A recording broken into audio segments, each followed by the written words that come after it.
사도신경으로 우리의 신앙을 고백하겠습니다. 전능하사 천지를 만드신 하나님 아버지를 내가 믿사오며 그 외아들 우리 주 예수 그리스도를 믿사오니 이는 성령으로 잉태하사 동정녀 마리아에게 나시고 본디오 빌라도에게 고난을 받으사 십자가에 못 박혀 죽으시고 장사한 지 사흘 만에 죽은 자 가운데서 다시 살아나시며 하늘에 오르사 전능하신 하나님 우편에 앉아 계시다가 저리로서 산자와 죽은 자를 심판하러 오시리라. 성령을 믿사오며 거룩한 공회와 성도와 서로 교통하는 것과 죄를 사하여 주시는 것과 몸에 사는 것과 영원히 사는 것을 믿사옵나이다. 아멘. 함께 나누실 말씀은 전도서 5장입니다. 전도서 5장 8절부터 20절까지의 말씀을 우리 함께 봉독하시겠습니다. 8절부터 20절까지의 말씀입니다. 너는 어느 지방에서든지 빈민을 학대하는 것과 정의와 공의를 짓밟는 것을 볼지라도 그것을 이상히 여기지 말라. 높은 자는 더 높은 자가 감찰하고 또 그들보다 더 높은 자들도 있음이니라. 땅의 소산물은 모든 사람을 위하여 있나니 왕도 밭의 소산을 받느니라. 은을 사랑하는 자는 은으로 만족하지 못하고 풍요를 사랑하는 자는 소득으로 만족하지 아니하나니 이것도 헛되도다. 재산이 많아지면 먹는 자들도 많아지나니 그 소유주들은 눈으로 보는 것 외에 무엇이 유익하리야. 노동자는 먹는 것이 많든지 적든지 잠을 달게 자거니와 부자는 그 부요함 때문에 자지 못하느니라. 내가 해 아래에서 큰 패단되는 일이 있는 것을 보았나니 곧 소유주가 재물을 자기에게 해가 되도록 소유하는 것이라. 그 재물이 재난을 당할 때 없어지나니 비록 아들을 낳았으나 그 손에 아무것도 없느니라. 그가 모태에서 벌거벗고 나왔은즉 그가 나온 대로 돌아가고 수고하여 얻은 것을 아무것도 자기 손에 가지고 가지 못하리니 이것도 큰 불행이라. 어떻게 왔든지 그대로 가리니 바람을 잡는 수고가 그에게 무엇이 유익하랴. 일평생을 어두운 데에서 먹으며 많은 근심과 질병과 분노가 그에게 있느니라. 사람이 하나님께서 그에게 주신 바 그 일평생에 먹고 마시며 해 아래에서 하는 모든 수고 중에서 낙을 보는 것이 선하고 아름다움을 내가 보았나니 그것이 그의 몫이로라. 또한 어떤 사람에게든지 하나님이 재물과 부요를 그에게 주사 능히 누리게 하시며 제 몫을 받아 수고함으로 즐거워하게 하신 것은 하나님의 선물이라. 그는 자기의 생명의 날을 깊이 생각하지 아니하리니 이는 하나님이 그의 마음에 기뻐하는 것으로 응답하심이니라. 아멘. 대한민국은 자본주의 국가입니다. 제가 네이버에서 자본주의를 검색하니까 한 줄로 설명이 딱 옆에 나옵니다. 그것은 자본이 지배하는 경제 체제라고 되어 있습니다. 그러니까 대한민국뿐만 아니라 자본주의 체제로 움직이는 모든 나라들을 지배하는 것은 사실 눈에 보이는 어떤 소수의 권력을 가진 사람들이 아니라 실제로는 자본, 돈임을 부인할 수가 없습니다. 사회학자인 막스 베버는 자본주의에서 신앙의 윤리가 빠지면 천민 자본주의가 남는다라는 말을 합니다. 이것은 굉장히 중요한 의미가 있습니다. 신앙이 빠진 천민 자본주의의 특징이 오늘 본문에 등장하고 있는데요. 오늘 본문 8절을 보시면은요. 너는 어느 지방에서든지 빈민을 학대하는 것과 정의와 공의를 짓밟는 것을 볼지라도 그것을 이상히 여기지 말라. 높은 자는 더 높은 자가 감찰하고 또 그들보다 더 높은 자들도 있음이니라. 자, 권력자들의 형태를 말하고 있는데요. 위에 대해서 받치면은 또 위로, 그것은 또 위로 간다라고 하는 겁니다. 즉, 정경유착, 권력과 자본이 손잡게 되는 천민 자본주의의 특징이 사실은 여기에 표현되어져 있습니다. 어떤 외국인 CEO가 이런 말을 했습니다. 한국은 뇌물 없이는 사업할 수가 없는 나라다라는 말입니다. 게다가 돈이 자꾸만 위로만 가기 때문에 빈부의 격차가 해소되기가 참으로 어려울 것입니다. 그런데 그렇게 가진 자도 반드시 기억해야 할 것이 그 다음 구절에 있는데요. 땅의 소산물은 모든 사람을 위하여 있나니 왕도 밭의 소산을 받느니라 말을 하죠. 즉 왕도 어떠한 권력자도 밭의 소산물을 먹어야지 산다.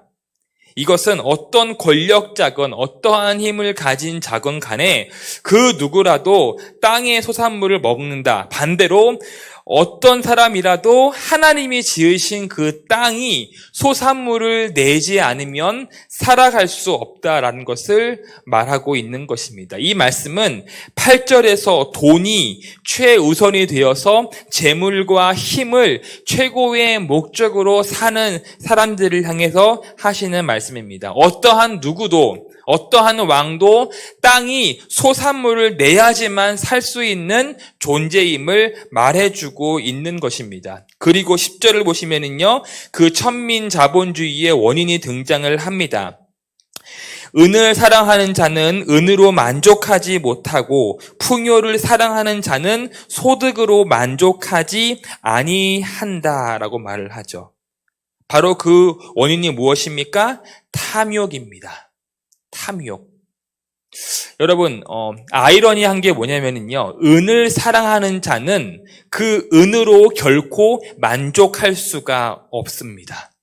풍요를 사랑하는 자는 그 소득으로 만족할 수가 없다고 성경이 우리에게 말씀해 주고 있습니다. 여기서 우리가 탐욕을 정의할 수 있습니다. 무엇일까요? 자신이 사랑해서 쫓아가는데 거기서 결코 만족할 수가 없기 때문에 끊임없이 소유하기 위해 살아가는 삶의 태도가 바로 탐욕입니다. 여러분, 우리가 탐욕과 소유욕을 구분해야 하는데요. 무엇인가를 갖고 싶고 소유하고 싶은 그러한 삶의 모습은 잘못된 것이 아닙니다. 자연스러운 것이죠.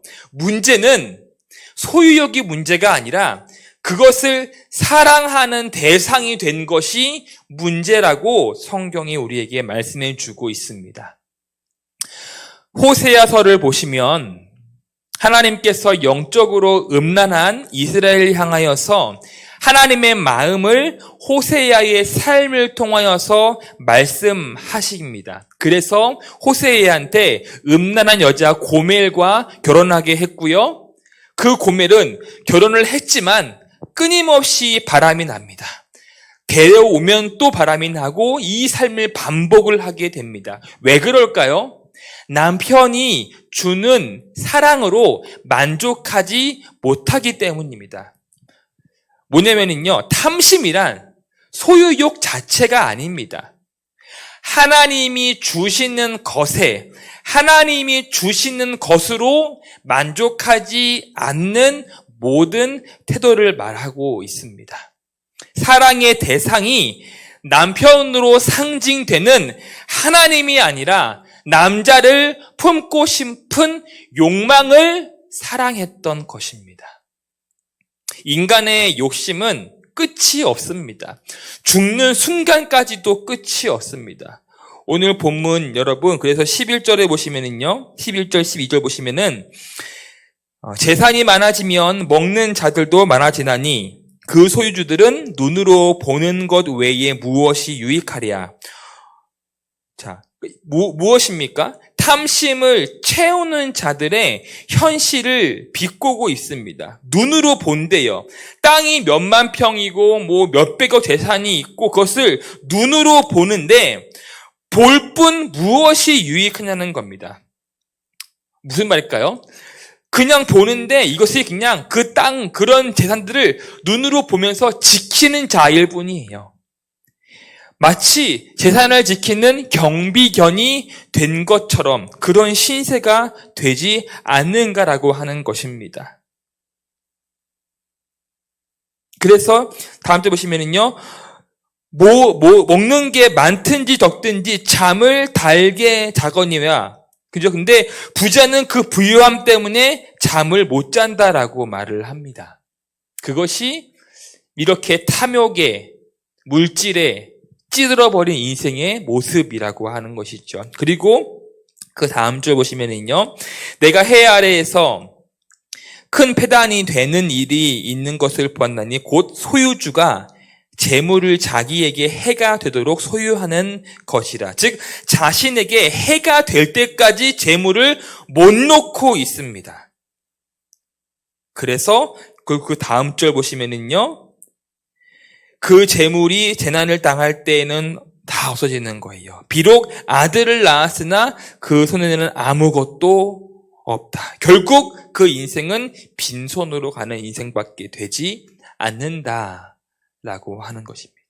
이것이 돈과 힘이 목적이 되어서 탐욕에 찌들어서 살아가는 인생의 결론입니다. 자, 그리고 여러분 15절, 16절 지나고요. 17절. 이제 그 결과가 무엇입니까? 일평생을 어두운 데에서 먹으며 많은 근심과 질병과 분노가 그에게 있다. 여기 여러분 어둠이 등장하고 있습니다. 성경에서 어두움은요, 빛과 함께 중요한 개념입니다. 성경은 일관되게 그리스도를 향하여서 빛으로 소개하고 있습니다. 그러면 어둠은 무엇일까요? 그리스도가 없는 현장, 죽음과 사망의 현장입니다. 아무런 유익도 없고 바람 잡는 수고일 뿐, 그런 현장이 어둠의 현장입니다. 네, 여러분, 그러한 인생들을 향하여서 오늘 본문이 해답을 제시하고 있습니다. 18절부터 20절을 보시면은요, 제가 한번 읽어볼게요. 사람이 하나님께서 그에게 주신 바 그 일평생에 먹고 마시며 해 아래에서 하는 모든 수고 중에서 낙을 보는 것이 선하고 아름다움을 내가 보았나니 그것이 그의 몫이다 라고 말을 하지요. 무슨 말입니까? 일평생에 먹고 마시며 해 아래에서 모든 수고한 중에 낙을 보는 것. 뭐냐면요, 재물에 매여서 사는 인생이 아니라 재물을 누리며 사는 인생을 말씀하고 있는 것입니다. 특별한 어떤 날이 아니라 일평생이라고 표현된 우리의 모든 일상을 기념하라고 하는 것입니다. 왜냐하면 오늘 본문의 전반부에 탐욕에 찌들었던 인생과 이 18절부터의 그 인생이 여러분 겉으로 보기에는 똑같아 보입니다. 다를 게 없어요. 일평생 그냥 먹고 마시고 수고하고 그냥 기쁨을 얻는 것, 별로 탐욕에 찌든 인생과 이 18절 이후의 인생이 다른 게 없어 보입니다. 하지만 중요한 것이 다릅니다. 무엇인지 아십니까? 18절 전반부에 있죠. 사람이 하나님께서 그에게 주신 바, 하나님께서 그에게 주신 바 라는 고백을 할 수 있는 인생이 바로 가장 큰 차이점입니다. 무엇일까요? 탐욕이 지배하는 인생은요, 절대로 할 수 없는 고백입니다. 하나님이 나에게 주신 것입니다. 하지만 믿음의 사람이 할 수 있는 고백은 바로 이 고백이고요. 또 19절 보시면은요. 또한 어떤 사람에게든지 하나님이 재물과 부요를 그에게 주사 능히 누리게 하시며 제 몫을 받아 수고함으로 즐거워하게 하신 것은 하나님의 선물이라.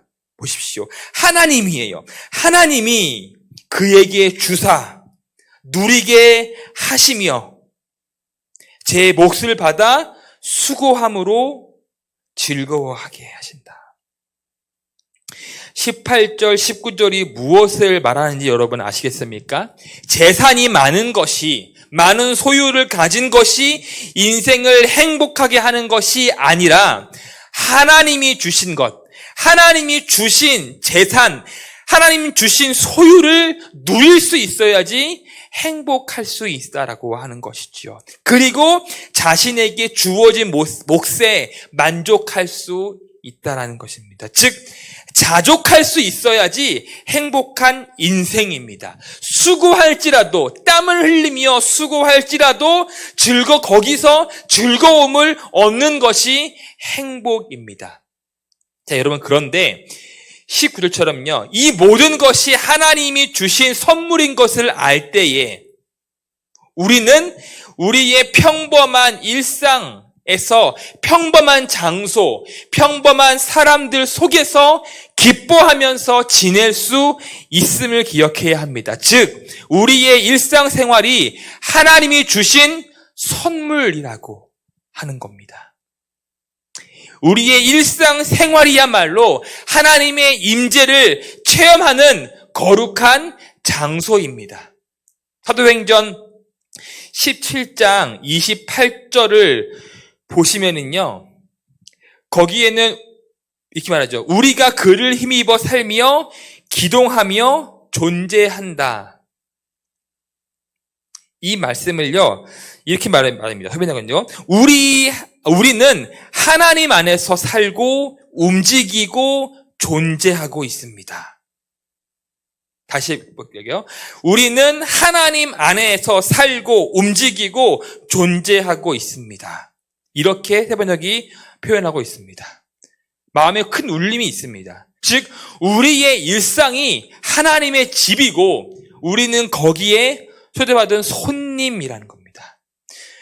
손님으로서 우리의 주신 작은 일상을 기뻐하면서 즐겁게 보내야 함을 우리에게 말씀해 주고 있는 것입니다. 끝으로 여러분, 그래서 오늘 본문 전도서 5장 20절은요, 세번역은 이렇게 말하고 있습니다. 하나님은 이처럼 사람이 행복하게 살기를 바라시니 덧없는 인생살이에 크게 마음 쓸 일이 없다. 다시 한번요. 하나님은 이처럼 사람이 행복하게 살기를 바라시니. 여기서 하나님께서 우리 인생에게 무엇보다 원하시는 게 무엇인지 명확하게 표현되어 있습니다.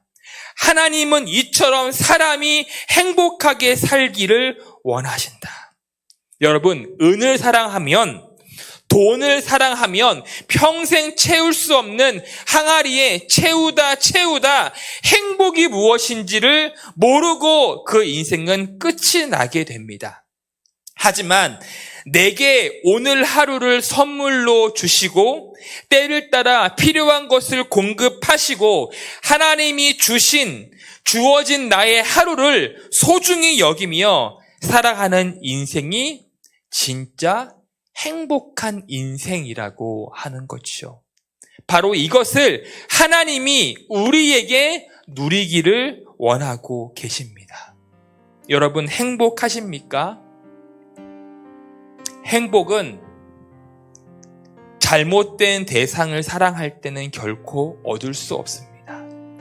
우리가 사랑해야 할, 궁극적으로 사랑해야 할 나의 주님, 나의 하나님, 그분을 나의 인생의 목적으로 삼고 나의 일상에 들어오신, 나의 일상을 선물로 주신 하나님 앞에 오늘 이 하루도 그 하루를 누리며 주어진 것에 만족하며 살아갈 때에 진정한 행복을 누릴 수 있을 것입니다.